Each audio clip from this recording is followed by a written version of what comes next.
one thing that I like to let people know and really think about is our body's next most basic instinct after survival is to reproduce. So if you're not able to reproduce, there's something going on in your body. This is a huge red flag, right? Your body doesn't want to bring in offspring into a world that it deems unsafe, and it doesn't want to go into all of the effort and time and energy it takes to grow a baby to full term if it's not going to be able to survive out of the womb.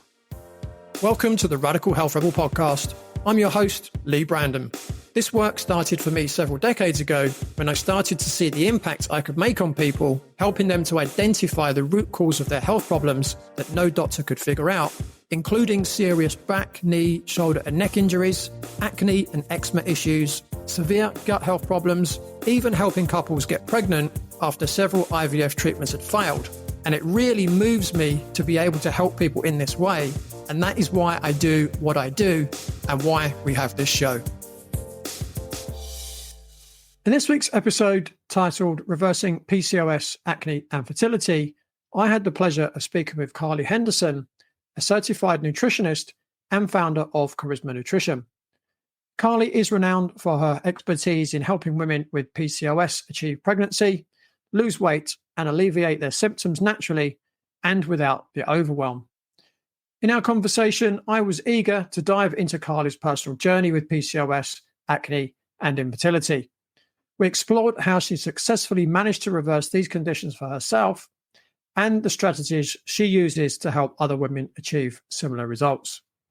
Stay tuned to hear Karlie's inspiring story and gain valuable insights into overcoming PCOS, acne, and infertility and their related challenges. Karlie Henderson, welcome to the Radical Health Rebel podcast. Thanks for coming on the show.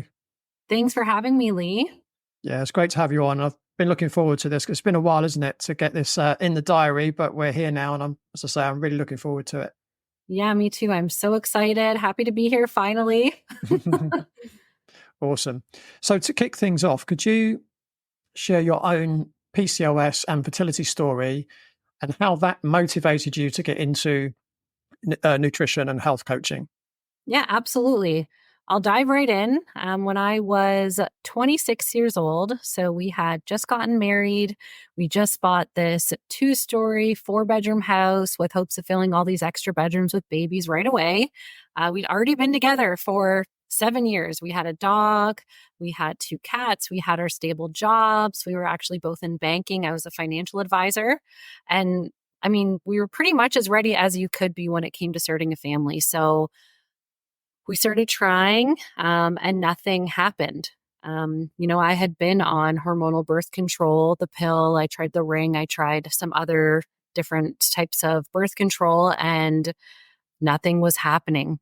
I went to my family doctor, who referred me to an OB, who said I just didn't look like I had anything wrong with me, didn't do any blood work, didn't do any testing or anything. So then I went to another OB.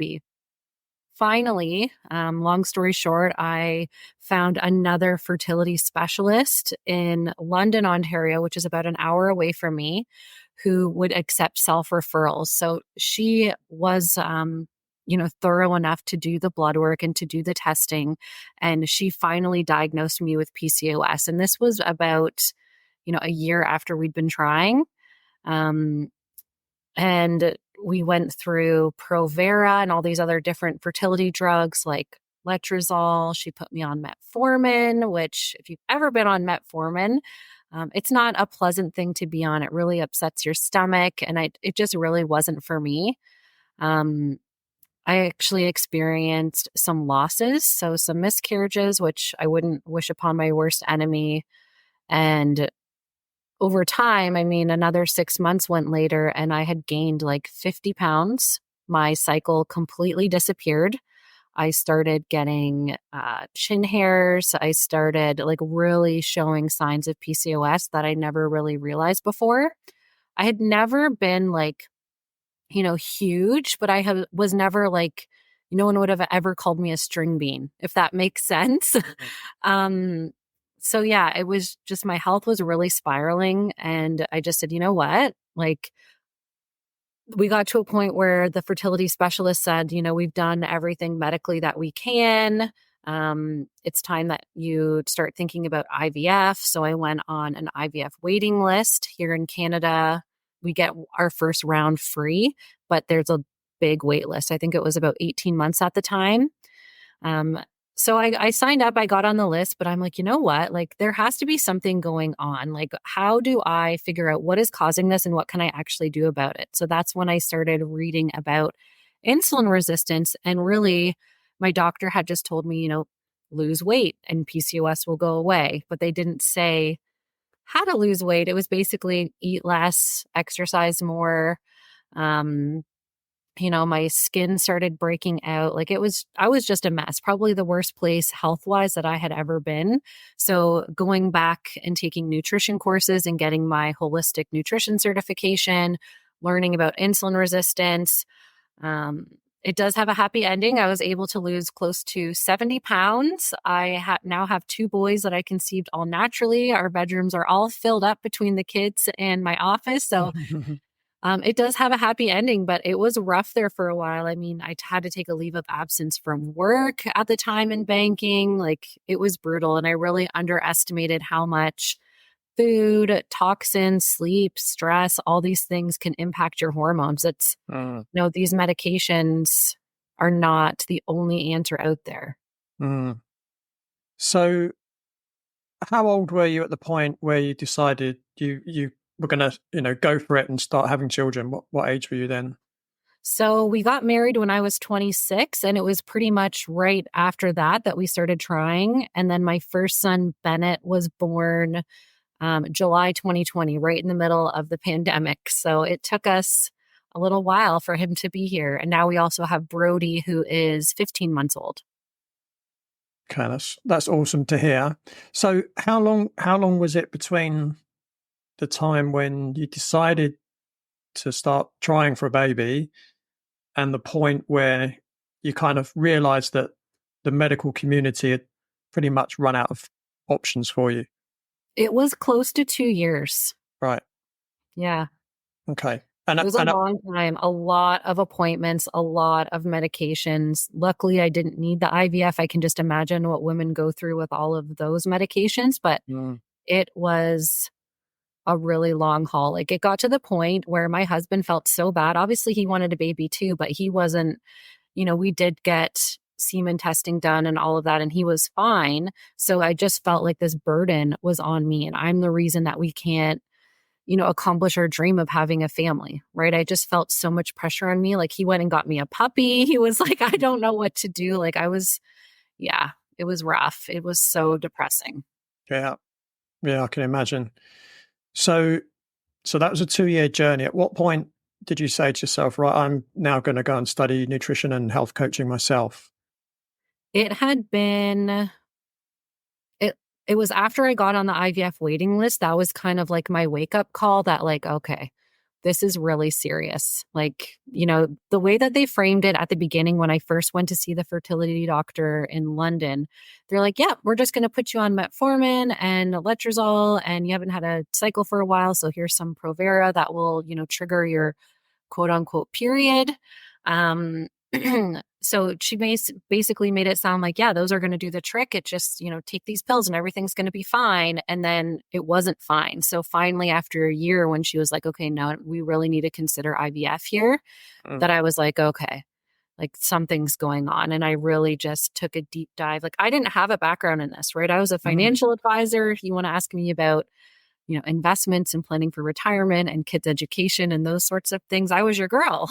But when it came to, balancing macros and, what are antioxidants and all these things, I was not an expert in that at all. So finally, after about a year, I just hit the books, basically. So you go through 2 years of, medical, I was going to use the word treatment, not even sure whether that's the correct word, but advice. So you went through 2 years of advice from medical doctors. What was it that made you think that nutrition and health coaching might have been the answer?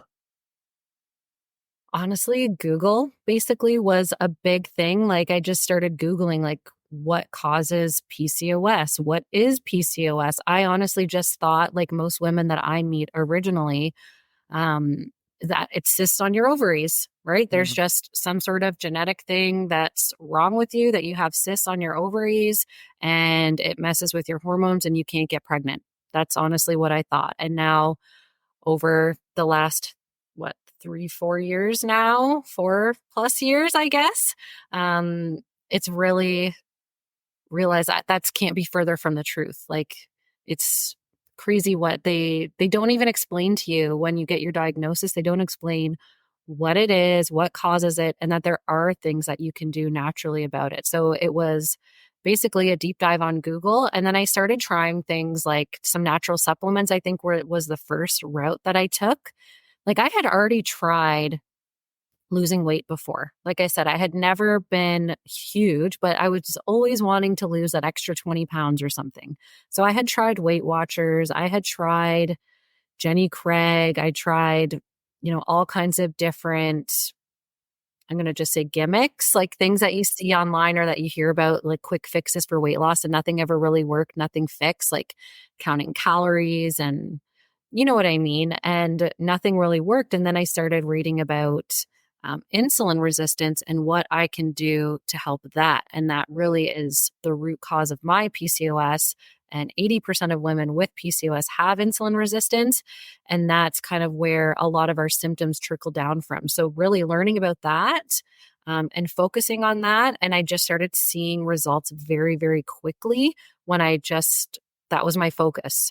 And I'm like, okay, there's really something to this. This isn't just a bunch of like, hippie mumbo jumbo alternative medicine that's kind of what I had thought before. Mm. Yeah, if we can maybe just take a step back, because there might be people listening to this thinking, what is PCOS or polycystic ovarian syndrome? Can you kind of explain what that is? Yeah, absolutely. So, normally when you hear PCOS, people go directly to fertility and think that, it's only important if you're trying to get pregnant, which is not true. PCOS, polycystic ovarian syndrome, is actually a metabolic and endocrine disorder that affects so many systems in our body. So, why it's called PCOS is because if you do look on an ultrasound, it does look like there are cysts on the ovaries, which is where it got its name. Really, what those are enlarged follicles or eggs, if you want to call them that, where your body has tried to ovulate and it's put all of this time and energy and effort into that follicle to try to get it to ovulate, move down the fallopian tube into the uterus. But it realized that, things are just off. Our hormones aren't in balance. Maybe this isn't a good quality egg. It's been exposed to too much testosterone or too many toxins in your body. So it gives up on that egg. It grows it to size and then it leaves it and moves on to the next one. Because one thing that I like to let people know and really think about is our body's next most basic instinct after survival is to reproduce. So if you're not able to reproduce, there's something going on in your body. This is a Mm. huge red flag, right? Your body doesn't want to bring in offspring into a world that it deems unsafe. And it doesn't want to go into, all of the effort and time and energy it takes to grow a baby to full term if it's not going to be able to survive out of the womb, right? It doesn't Yeah. want a baby that's has some genetic malformations or it's just not healthy, right? So PCOS, that's where all of that side comes from. But really, it's a combination of things like insulin resistance, inflammation, adrenal dysfunction, and then coming off of hormonal birth control can also exacerbate all of these symptoms. So you see things like it's really hard to lose weight, easy to gain weight. You'll see women who have male pattern hair growth or hair loss. So hirsutism is like, you see women with a mustache or some beard hairs. You see women with really, really thin hair, almost like they're balding like a man. And then you can get some really intense variations of it where they actually start getting chest hair or stomach hair or all of these different things. Acne is a huge one for women with PCOS. But yeah, it's really an endocrine and metabolic disorder that affects all these systems in our body. And most women don't find out that they actually have it until they go to try to get pregnant. Mm. Yeah, something that you just mentioned there, and I know that you know that it's something that I work on a lot, and it's something that I'm really passionate about, and that's acne. And can you explain maybe a bit more about the link between PCOS and acne? Yeah, absolutely. Luckily, I was someone who didn't struggle with acne too much, but a lot of the women that I work with, that's their number one concern. Even if they're not trying to get pregnant or they already have a cycle, they're really struggling with acne a lot of the time. So this insulin resistance that I was talking about, one of the root causes or drivers of PCOS, actually affects our testosterone. So what happened is that all of these cells in our body are desensitized to insulin. So, insulin is used to help your cells absorb the glucose or energy in your body. And the rest of your cells are kind of growing deaf to that, but your ovaries are not. So, when you have all of this excess insulin in your body, it's actually impacting your ovaries and causing them to produce way too much testosterone. So, not only is it the facial hair and everything else I was talking about, we know that this can actually trigger acne in women. So you'll see women, especially around the jawline, is a huge place for acne. And really, it's this testosterone doesn't know where else to go in the body. So it comes out in acne. And then it's also exacerbated by inflammation. So we're also living a very toxic lifestyle most of the time, most of us. The products that we use, the foods that we eat, just environmental things that we're exposed to in our air and our water, these can actually make acne a lot worse. So, and then obviously we know it comes down to bacteria on the skin, and there's a lot of layers to it, but mostly with PCOS, it's a combination of that really high testosterone and the inflammation. Mm. Yeah, I mean, obviously, you know, one of the things that testosterone does, there are receptor sites on our sebaceous glands. So Hmm. what testosterone does, it increases the production of sebum. It also increases the production of skin cells as well. So you've got sticky sebum, you've got excessive skin cells, and they get blocked. They block the hair follicle. And that's when, because when you look at the skin is like our digestive tract. The only difference being there's no food on our skin, right? Obviously, we eat Hmm. food that goes into our digestive system, and that's what the microbes eat in our digestive tract. But on our skin, what do the microbes eat? Well, they eat the sebum and the skin cells. So now Exactly. you've got excessive sebum, you've got excessive skin cells, and now those bacteria can proliferate, and then you get the inflammation, and that's where you get all your comedones, et cetera, et cetera. And then to make it all worse, women with PCOS also have lower sexual hormone binding globulin, SHBG. Basically, what that is, it's supposed to actually attach to the testosterone that's floating around our body, and its excess doesn't know where to go. So if your hormones are in balance, then you do have enough SHBG to attach to that testosterone and excrete it from your body. So then you won't get the acne that way. So Mm. that's another thing that you can work on, is not just lowering testosterone, but increasing that sexual hormone binding globulin as well. Mm.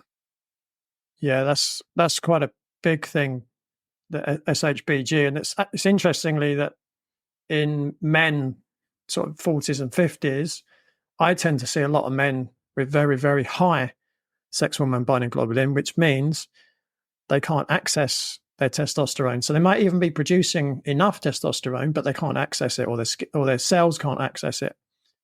And that's when, obviously men start getting things like, abdominal fat and things like that, because they become less sensitive to insulin because of their relationship with testosterone as well. So it's quite interesting that it kind of works in both ways.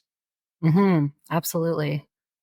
So what would you say are the biggest challenges your clients face when you're trying to help them with acne? So, Litsa was a 30-year-old professional woman suffering from severe acne and scarring. She was in utter despair and didn't know where to turn. She worried her partner might leave her because of her skin, and Litsa's condition was as bad as I have ever seen. Following testing, it was found that Litsa had toxoplasma, as well as food sensitivities to gluten and soy. Litsa was a great client to work with. She jumped in and followed the program almost 100% to the letter. She cut out the foods that she was sensitive to. She had infrared saunas as advised and used the recommended essential oils. After working with me, Litsa reported how much her skin had improved and how she now had much more confidence. She has also gone on to marry her partner and started a family. If you're ready to say goodbye to adult acne for good, schedule your acne breakthrough call with me now at www.eliminateadultacne.com, and let's create a customized plan for clear, beautiful skin that lasts a lifetime. Don't wait any longer. Take control of your skin today. So really understanding the root cause, a lot of them are so hung up on topicals that like they're not really looking at the underlying issue. So we know that our gut and our skin are so closely related. Like our microflora in our gut is just, it controls pretty much everything. So really focusing on the holistic and internal fixes of acne, not just trying to slather something on it, I think is the biggest hurdle, because that is so foreign to so many people. They're like, what do you mean what I eat is going to affect how my face looks? Like that kind of gap there, I guess, is one of the biggest hurdles. And then really being patient, because when you do start making changes, it's not always, you don't see results usually right away. I mean, acne is one of the things that tends to clear up as far as PCOS symptoms when you do start making changes in what you eat and how you sleep and the supplements you take. Acne is one of the most fulfilling and satisfying changes that you can see. I mean, quote unquote, quickly, but even then it usually at least a few weeks, at least in my experience. Yeah. So that's a big challenge. And then making swaps in your home, like things like, not just your cosmetic products. So, everything that you put on your face and on your skin and on your body throughout the day, but also things like your drinking water, and all these little things can actually make a big impact in your life. And then the food that they eat as well, right? So it can be tough all around, but I guess wrapping their head around taking a holistic approach and being patient would be the biggest challenge. Yeah, that's definitely something I see a lot. I do go on a lot of Facebook groups and try and give my two penneth of advice, and it's amazing how 99% of them are just saying, what topical should I use for this, or what makeup will cover it, or I've just started spironolactone. How long does it take to work? And yeah. in the nicest way possible, I'd love to get hold of them and just shake them by the shoulders and just say, this isn't the way to do it, No. Oh my goodness. As like a temporary quick fix, like, fine. I understand that you want an answer or you need help today. And even if you are working on making these changes overall, like it still doesn't help how you look and how you feel when you go in public today. I totally get that. Like I own concealer, like don't get me wrong. Like I totally get it, but I hear you. Like, I just want to shake them. Like, this is not the answer, especially when they start recommending things like Spiro or Clean and Clear, Proactive, or all these things. And it's like, ugh, this is not good. This is just going to make it worse in the long run. Yeah. Like, these are just Band-Aid fixes, right? Yeah. Yeah, absolutely. And it's the way that I look at it is it's the difference between treating and curing. Right. So you can treat acne. And again, from my experience, most of the treatments don't work particularly well anyway. But even if you had a treatment that works, generally, unless it's one that causes damage to your body, and then maybe your acne won't come back, but that's another story. What tends to happen is, you treat it, but you have to keep treating it and treating it and treating it. Yeah. I call this symptom whack-a-mole. Yeah, absolutely. And if you cure it, it's cured, right? Right. Well, look at you. You're living proof of this, right? Yeah, Like, absolutely. But I guess the other thing that I see a lot as well is you can give people the best advice in the world, but it's the biggest challenge a lot of people have is changing their lifestyle, changing their diet. Like you said, swapping things out in their home, swapping out, products that they use to clean themselves or to clean the home or whatever it might be. A lot of people, I find, have a real challenge going outside of their comfort zone, whatever their comfort zone happens to be. For some people, it might be they don't like cooking, or they can't be bothered to cook their own food, so they get takeout food, right? Yeah. And it becomes their comfort zone. And it's like, well, if that's the way you want to live your life, fine, but don't think that you're going to achieve clear skin by doing that. And Right. that's a decision that a lot of people have to make for themselves. But that's another. I mean, I agree with what you said, but that's I think another one to add to that is that people might come to someone like yourself and start on a journey. I know you said people got to be patient, and sometimes I find that people, it's got a couple of weeks on the program, my skin's not better yet. It's like, well, no, it can take time depending on what the cause is, I should say. I find for some people it can take months. If your body's full of toxins, then actually that's something you probably don't want to rush, right? Because you can cause a hell of a lot of problems if you detox too quickly. Absolutely. Right? If your detoxification and elimination systems can't handle that release of toxins, you could end up with a problem far worse than acne, right? Yeah, that can be really dangerous.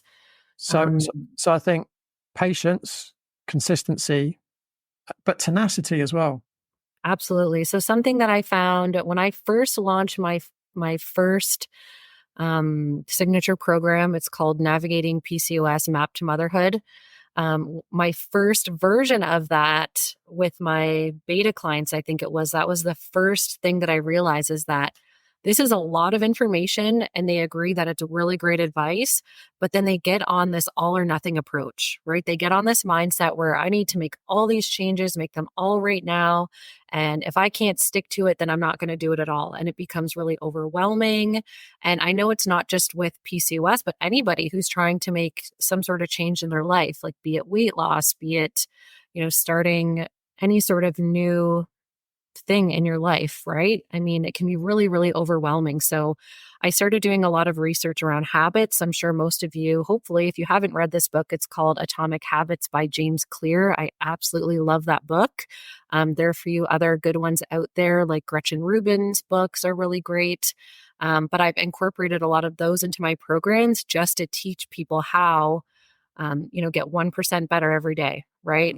Start with baby steps. We're going to do simple swaps, and it might not seem like a lot, but over time, like you start doing these things over a year, you're going to see a huge difference, not just in your acne, but everything in your life, right? So yeah, I definitely ran into that where, it's a 16-week program and at week 2 or 3, people were ready to throw in the towel. So really just minimizing a lot of those changes and taking it day by day has helped people a lot, but they are impatient and they are used to seeing these programs where it's like, scrap everything and you need to make all these changes today, right now. And then they don't, and then they give up and they're right back where they started, right?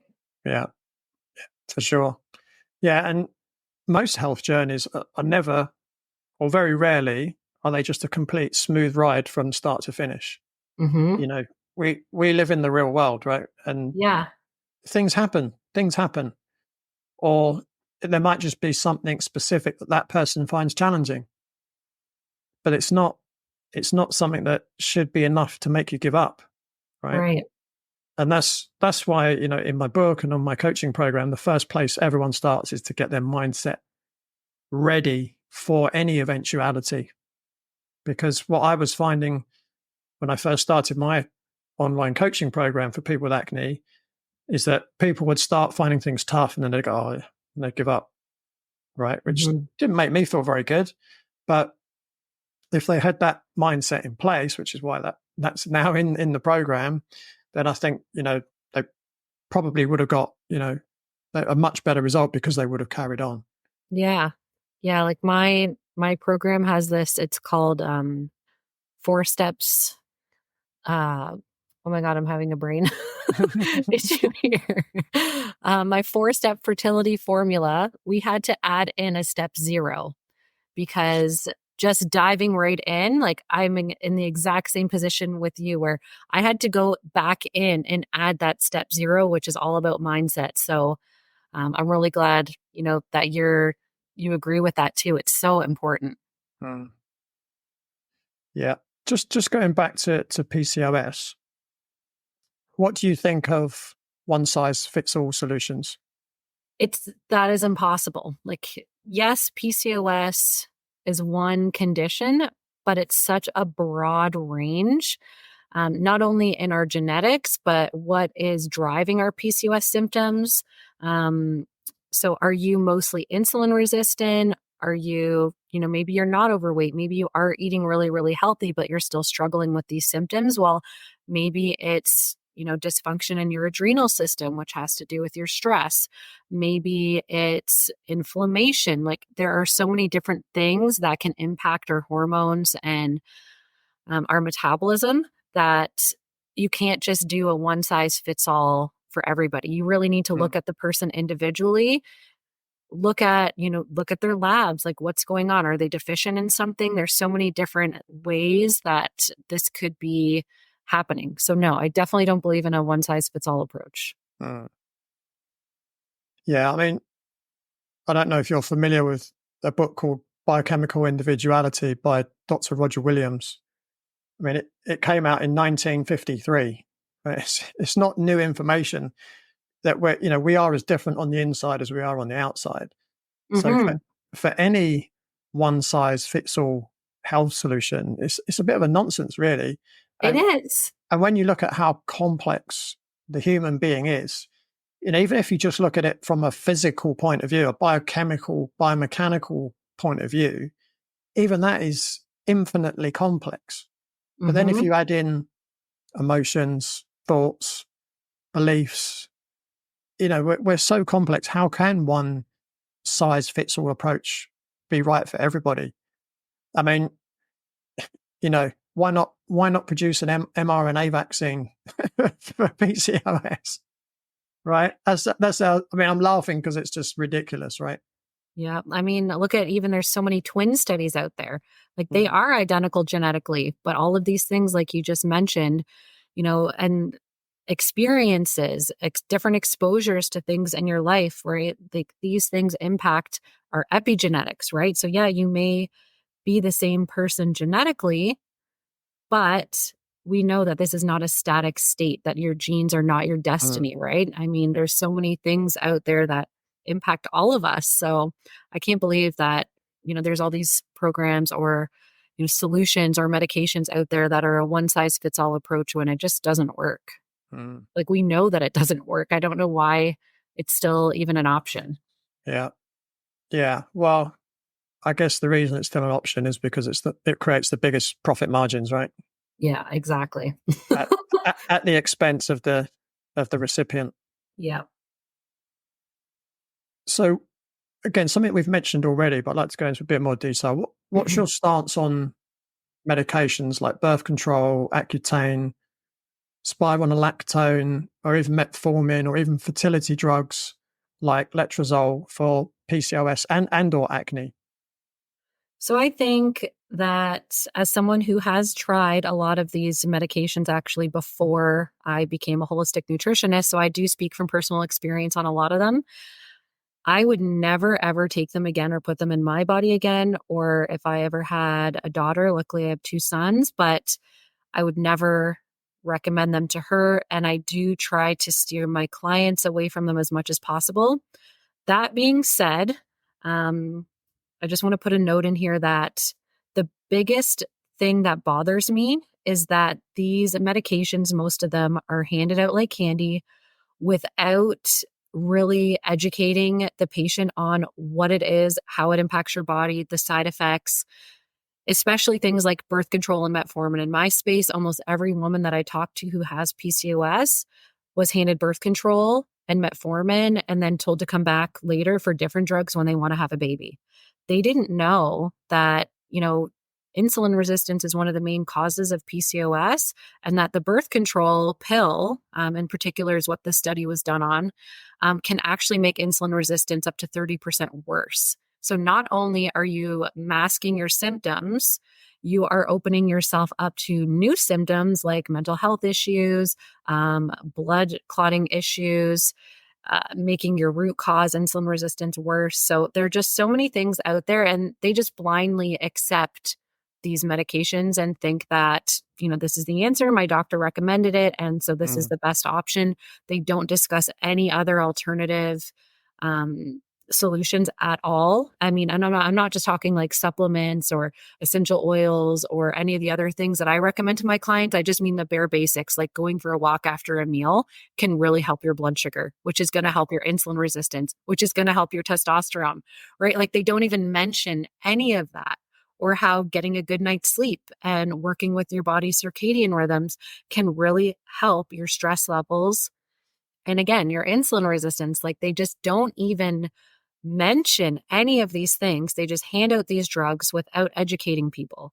And then drugs like spironolactone, you actually can't even take that if you're trying to get pregnant because it impacts your testosterone so much that it can be really dangerous for a fetus. So no, I am not a fan of these medications, maybe as an absolute last resort. But if you do make an educated, well-informed decision to take these medications, that's on you, no judgment. But I really hope that if you do choose that you double that up with these holistic solutions as well, so that you can speed up your results and hopefully not have to be on these medications forever. Yeah, I mean, in my experience, what I tend to see with, and I'm talking acne, obviously, but, men, the first thing they normally get suggested is some kind of benzoyl peroxide, maybe a salicylic acid, which completely destroy my skin. And then if that doesn't work, antibiotics, right? Yes. Oh my goodness. Which destroys your gut microbiome. And, my story was after 18 years of antibiotics, when I went to actually see someone who knew what they were doing, first thing he said was, you've got a fungal infection, you've got a candida overgrowth. And then looking back, it's like, well, no wonder, because I was taking antibiotics for so long. But for females, what I tend to see is almost straight off the bat, oh, you've got acne. Okay, birth control pills. Yep. Ugh. And like you say, they're given out like confetti, and there's no informed consent. Right. No, and the worst part is like you don't know what you don't know. Right? They don't even realize that there's all this information that they're missing. They just take it blindly because this authority figure who, went to medical school however many years ago and literally got zero training on any of this. They wrote it on a piece of paper and signed it. So I should take it. Yeah. And the sad thing is that, first of all, we know medical doctors have very little time in each appointment to help people.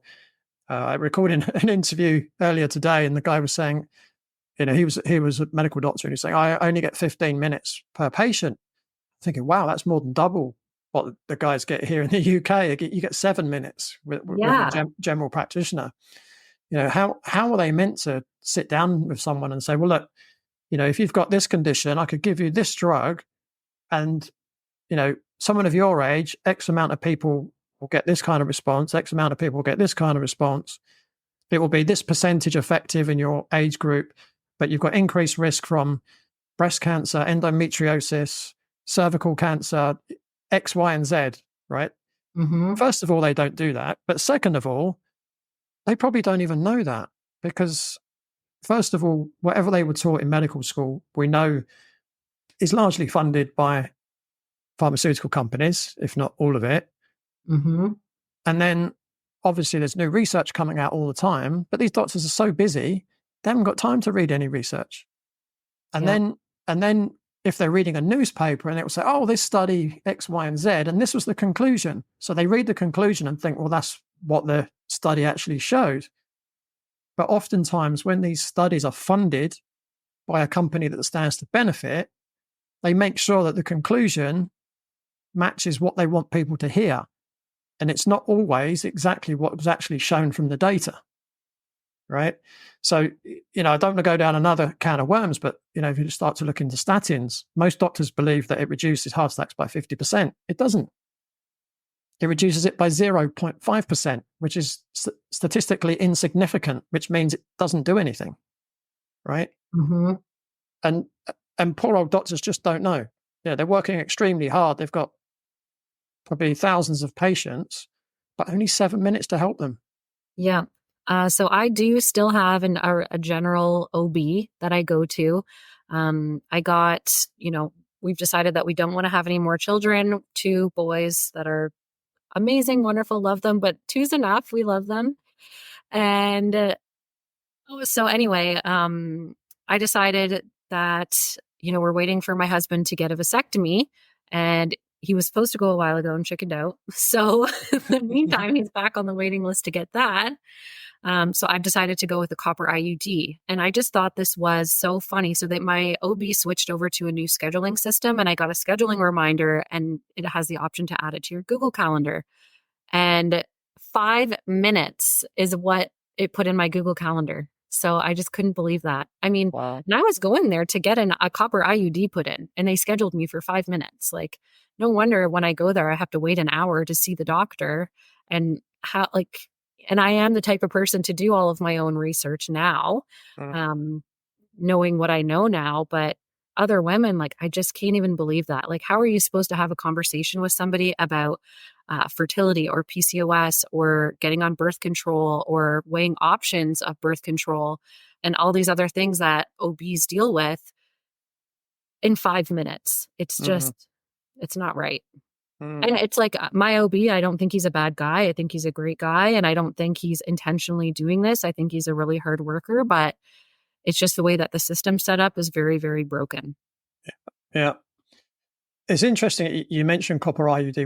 What's your thoughts on those? So, I mean, it's kind of the less of all evils, I guess. And I don't plan to have it forever because it can throw off, your copper and your zinc and all these things that are really important when you are dealing with a hormonal condition, or even if you're not.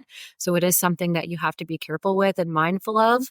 But when it came to not using condoms, but also being safe, it was kind of the lesser of all evils. So I would never do Mirena or any of those other hormonal IUDs, but the copper one.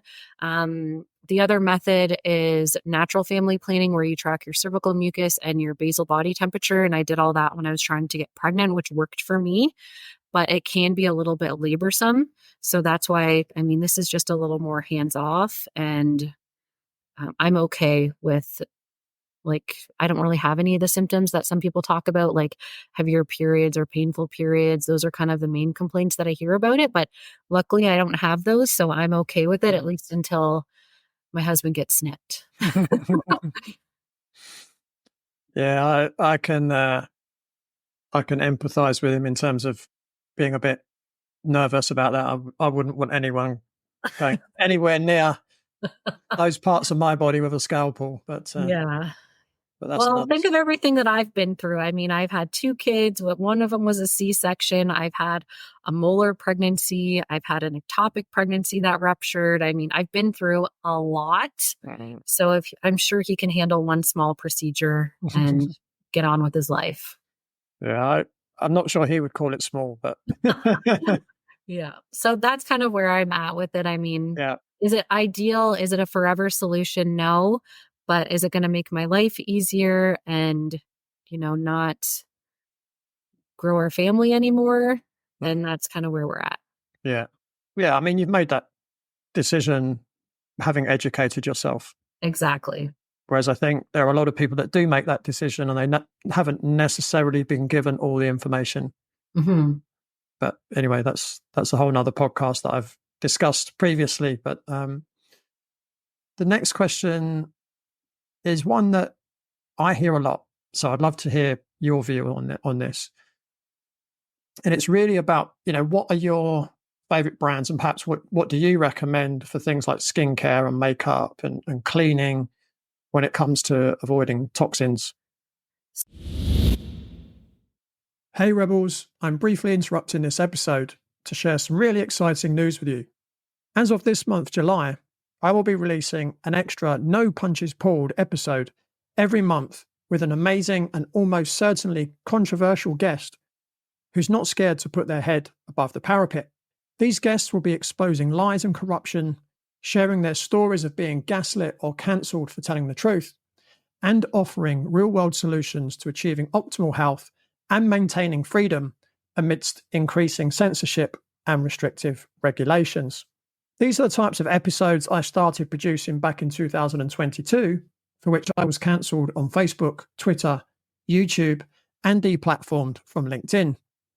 These additional episodes will be for subscribers only. For the equivalent of one takeaway coffee per month, you can become a paid subscriber and receive exclusive access to content the authorities don't want you to hear.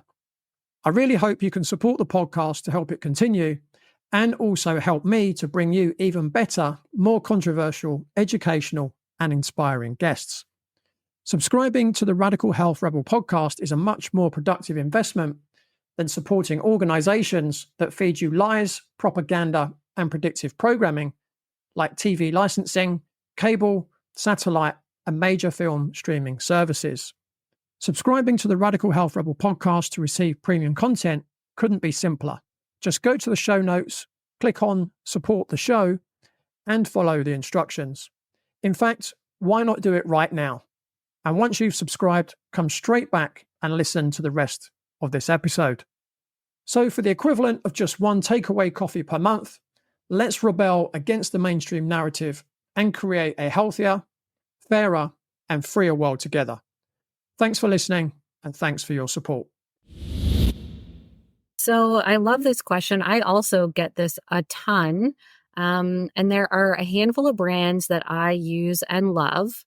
The first one that is my absolute favorite that I'm still actually learning more about every time I kind of make swaps in my house is doTERRA. They're an essential oil company. They're the only pure pharmaceutical grade therapeutic unadulterated essential oil company that I feel confident in using.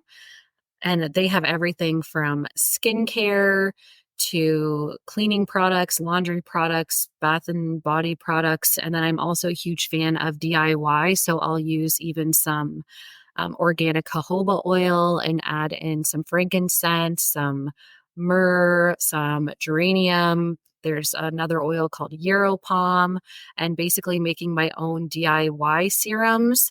I do really like their cleanser and toner.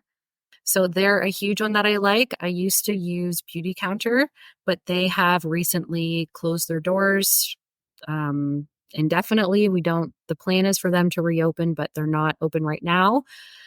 And then for cleaning in my house, so I do use a lot of doTERRA products, but then I also like this brand called Attitude. They're actually made in Canada, and a lot of their products are EWG verified. So EWG is not a perfect system. So please continue to read your own ingredients, but they're a good starting place if you're going from using, say, things like Tide, Lysol, Windex, Pine Sol, all those things that you would find at a Walmart or a Target or somewhere, and you're really trying to clean up what you're exposed to in your own home and what your kids are exposed to. And I pets, would try pets and as pets. Yes, absolutely. We have a dog and 2 cats as well, and pets are huge. So I don't use any of that anymore. So I use Attitude, doTERRA. For toothpaste, I like the doTERRA one, and there's another toothpaste that doesn't have fluoride. It uses hydroxyapatite, the non-nano version, and it's called Green Beaver. They're really good. They're kind of closest to like normal, like Crest or Colgate or whatever toothpaste texture and taste. I really like that. But yeah, those are, if I did like a video tour around my house, those are kind of the brands that you would see all over the place that, I've tried some other ones, some that were more expensive, some that didn't work as well, but I would say doTERRA is my number one, with a close follow of Attitude, Green Beaver, Beauty Counter. If they ever come back, they have some good makeup products. Yeah, those are my main ones. Yeah, for people listening, so the website that Karlie was talking about, if you go to www.ewg.org/skin deep, and you can type in your product, and it will give you a score from 0 to 10. 0 is kind of like the best products. It's kind of testing how much toxins are in there, basically. So something that scores a 0 is kind of like the best products. The higher the number, the more toxic a product is. I think it's a great place to go. Like Karlie said, it's not perfect, but it gives you a pretty good idea of how safe a product is or not. The other thing I was going to ask, because again I get this question asked a lot from women, is makeup brands. Is there any specific makeup brands that you recommend? So when it comes to performance and price, I used to be someone who loved Sephora. I'm not really great at makeup. I don't wear as much makeup as I used to, but I am still someone who enjoys it. And I want to make sure that what I'm putting on my body, we know that your skin absorbs everything. So I want to make sure that's non-toxic, but I also want to make sure that it actually works. So Beauty Counter was number one that I used for a really long time. But now I've started using what is it called? There's Ilia is a really good one. How'd you spell that? ILIA, Ilia. So you can get it online. I think you might be able to get it at Sephora. I pretty much order everything online now. After the pandemic, I've kind of come to that convenient standard. And they have a good return policy as well. So if you get a shade that you don't like, they're pretty good about returning it. Another one, if you live in the US, I'm in Canada, but if you live in the US, a good one is called Crunchy with an I at the end. They're really good for non-toxic. Their prices aren't too bad and the products work really well. What was the other one? Not Pureless. Oh, I can't remember the name of it. Cosmetics. They're another one. So cosmetics, they actually, a portion of their sales goes back to different causes. That's why they're called that. And they have a huge selection and their makeup is pretty good. So I mostly just use foundation, bronzer, concealer, mascara. I do kind of use the full gamut, but it is hard to find brands that are non-toxic. You don't want a mascara that has carbon black in it. It's just not good for you. You don't want to be loading, say you have a setting powder, you don't want to be using something that has talc in it because that's, more than likely going to be contaminated with heavy metals and just how it's processed. So those are things that you have to look at when you're choosing a makeup brand. Yeah. Yeah. Yeah. That's great. That's great to hear. Obviously, I hear that question a lot, but obviously being a guy who doesn't tend to use makeup. And I'm always happy to talk makeup. So if anybody ever has a question about makeup, I can always make time to chat about it. Cool. Awesome. So can you give us a sneaky peek inside your 4-step fertility formula that you teach in your program? Yeah, absolutely. So my program, like I said, is called Navigating PCOS Map to Motherhood. And what we go through is the 4-step fertility formula. And basically what that means is step one, because we don't want an all or nothing approach, is to figure out what is the biggest driver of your PCOS. So we start with a quiz and basically it spits out a lovely little pie chart. And it weighs over your insulin resistance, your inflammation, your adrenals, and any other toxins and, are you coming off birth control? Really what is causing your PCOS? Step two is to address what goes in and on your body. So not just the food and the water that you drink, the air that you breathe, but again, your cleaning products, your cosmetics, what are you putting on your body? And what supplements are you taking? What grade are these? Did you get these on Amazon or did you get these from a holistic nutritionist or a naturopath, right? You have to be careful about that because a lot of them are not regulated. Step three is to take lifestyle changes. And what I mean by that is addressing sleep, right? Are you eating really good, but sleeping really bad? Well, then your insulin resistance is not going to respond very well. Looking at your stress, finding joyful movement. These are the types of lifestyle changes that we look at. And we really dive deep into habits and how you can incorporate things like, a 5 or 10 minute walk after you eat and how that will make a huge difference. And then step 4, because it is for a lot of women who want to have a regular cycle or boost fertility, it's timing sex properly. And that's where I teach that symptothermal method. So you know exactly when you're ovulating, because a lot of the times the apps that you use or the ovulation predictor kits, like the little sticks that you see women peeing on to figure out when they're ovulating, those don't work when you have PCOS. They're a waste of money. If you have them, throw them in the garbage. You should be using the symptothermal method. And there are some tools out there that can make it a lot easier. But that's step 4, is now that we've got your toxins down, we have your insulin resistance under control, we have, we've been working on your egg quality, we know that you don't already have some nutrient deficiencies. Now it's time to go ahead and start getting pregnant and figuring out when that is, because having sex every other day for months on end is exhausting, and it really takes the fun out of it from someone who's been there. So actually doing it when you are supposed to be doing it can keep the joy there. That's great. And what would you say if you were, so, I mean, we've been talking about 3 main things today, but they're all obviously very linked and the causes are very similar. So PCOS, acne, fertility. If anyone came to you suffering from any one or a combination of those, could be all 3, right? What would be perhaps your top 3 tips in order of importance? Esther was in her 40s when I met her through a friend. She had really bad breakouts and was very embarrassed about her skin. Her acne was so bad that even applying makeup couldn't conceal it. And she tried many different facials and cleaning routines without success. Esther purchased my book, Eliminating Adult Acne for Good, after chatting with me.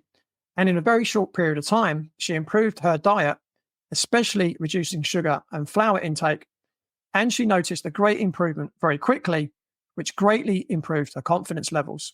She now uses much less makeup than before because she doesn't need to conceal her acne.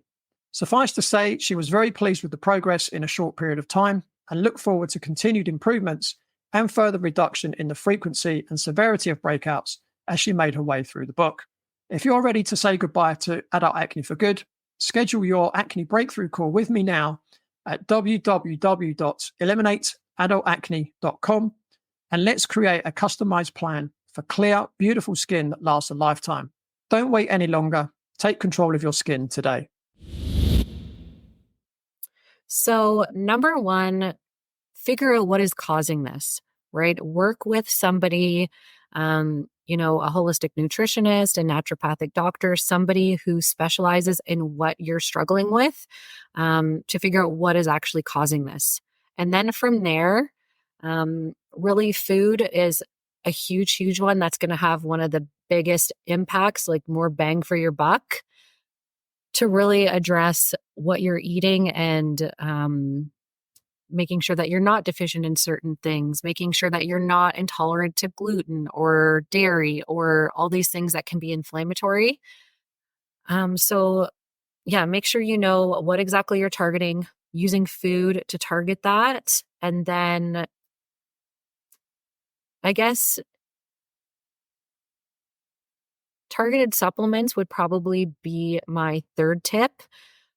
But making sure that you're using quality things and you're not just taking everything under the kitchen sink because it says that it helps this or that symptom. Like making sure that you're getting it from the right place, and that you're consistent with all of these changes. Yeah, I think the first thing you said, I think, is really important. And I know a lot of people, they often choose not to. And they often choose not to because they say, I can't afford to, right? Mm-hmm. And that is to work with someone. But what's quite interesting for me, when I consult with people about acne, I ask them the question, how confident are you that you can fix this on your own? Right? Mm-hmm. Well, on a scale of 0 to 10, generally people say, well, 0, otherwise I wouldn't be here. Right? Mm-hmm. If you could have worked it out yourself, you would have worked it out already. Right? Mm-hmm. So the question is, do you want to continue trial and error, or do you want to work with someone who can look at the big picture, perhaps run some tests on you as well to see and then give you a very detailed step-by-step plan to get you the result that you want to achieve, whether that's having a baby or get clear skin, lose weight, whatever that might be. So I think it's a very important step. And if you think you can't afford it, don't think that that's the end of the road. Think to yourself, how can I afford it? Mm-hmm. What do I need to do differently to make sure that I can afford it? Does it mean get a new job? Does it mean spending less money on something else? Right. And I often hear people say, well, I can't afford to eat a good diet. But the problem, but the thing is, and I've done a whole podcast just on that question, when you eat right, when you eat good quality food and you eat right for your own individual needs, you're satiated much more because, first of all, you're eating higher quality nutrients, but also because if you're eating the right ratio of fats, proteins, and carbohydrates, you're fulfilled more. Your blood sugar's more balanced. You don't feel as hungry. So, yes, you might be spending a little bit more on, if you're comparing buying organic beef to non-organic beef, yeah, organic's going to cost more money, or, 100% grass fed or whatever, right?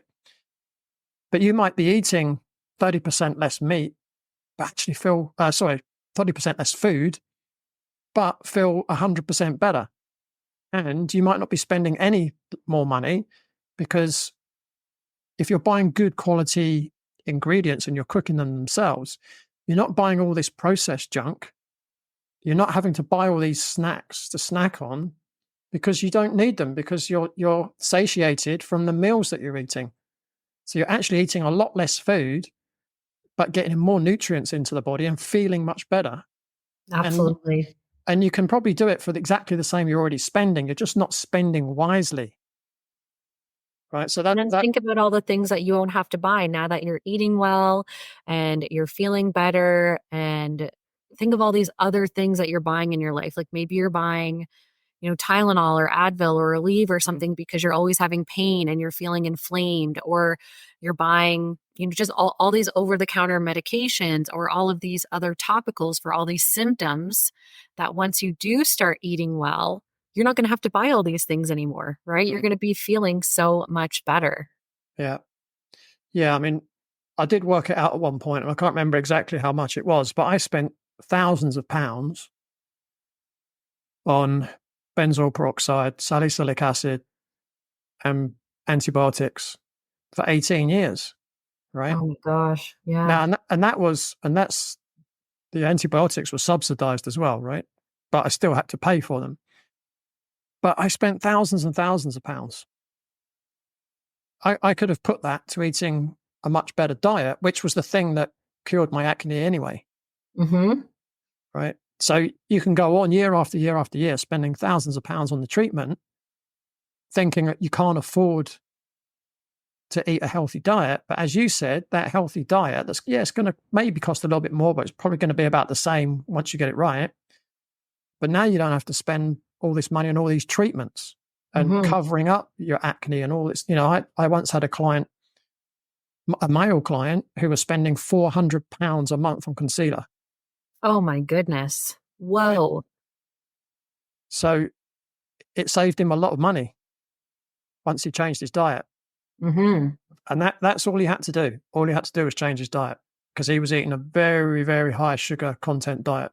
As soon as he cut his sugar out, his skin cleared up for the first time in over 30 years. And it's not an easy thing to do, but No, it's it not. is worth it. As someone who has been there, who lost 70 pounds and who was a severe sugar addict and going through a lot in life, making those changes, it was not easy, but it was Mm, 150% worth it. That's mhm, why I named my business, my company, Karisma Nutrition.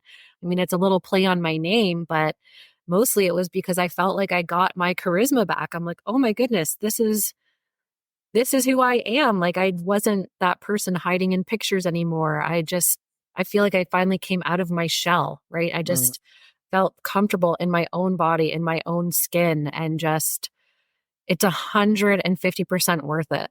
mm. Yeah, and the case that I just mentioned as well, it took him a long time to get off sugar, right? Mhm. And, what was I saying earlier? You've got to be patient and you've got to be resilient, right? So, week after week after week, he was coming back and showing me his food diaries. And I'm almost wincing, thinking, oh, gosh, what do I need to do to get this guy to stop eating sugar, right? And then I remember one session we had, I just thought, you know what, I'm going to have to give him some tough love because the softly approach, which is my normal approach, isn't working. So I need to give him some tough love. And to paraphrase, I said something along the lines of, look, if you don't stop eating sugar, this program isn't going to work for you. So it's up to you. You do whatever you want. But I'm telling you now, if you don't give up sugar, you're never going to have clear skin. And I remember finishing the call thinking, I'm never going to hear from that guy again. Because I was quite blunt and I was quite to the point. And that's not normally my style, but I thought, I've got to try something. So anyway, the next week came up and I'm kind of thinking, yeah, I don't think he's going to book in this week. And then quite last minute, he booked in and I thought, oh, that's interesting. Okay, this would be an interesting session. Let's see how he goes.